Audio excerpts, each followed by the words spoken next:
2026 சட்டமன்ற தேர்தலில் திமுக கூட்டணி ஒரு குழப்பமான கூட்டணியா அமையும் அப்படின்னு சொல்லிட்டு பாஜக முன்னாள் மாநில தலைவர் தமிழிசை சவுந்தரராஜன் பேசியிருக்காங்க. எப்படி பாக்குறீங்க? பாஜக தலைவர்கள் அனைவருமே குழப்பமாக இருக்கிறார்கள், குழப்பத்தில் இருக்கிறார்கள்.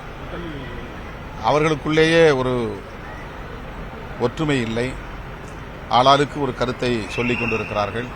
முதலில் தமிழ்நாட்டை சார்ந்த பாஜக தலைவர்கள் ஒருமித்த கருத்துக்கு வரட்டும். அவர்கள் குழப்பமில்லாமல் தெளிவாக அரசியல் செய்யட்டும்.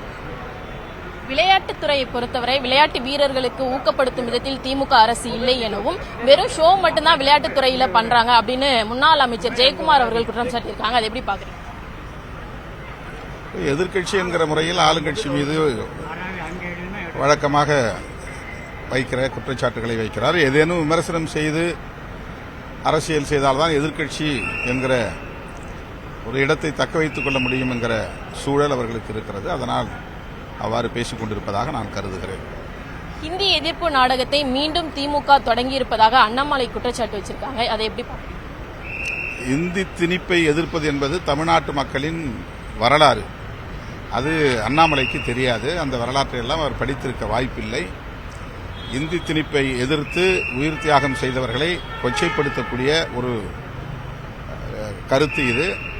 அவர்கள் தங்கள் தேகத்தில் தீ வைத்துக் கொண்டு தன்னுடைய இன்னுரை தியாகம் செய்தவர்கள். நடராசன், தாளமுத்து உள்ளிட்ட அனைவரையும் அவர் கொச்சைப்படுத்தும் வகையிலே இதை நாடகம் என்கிறார். தமிழ்நாட்டு மக்கள் உரிய நேரத்தில் இவர்களுக்கு பாடம் புகட்டுவார்கள்.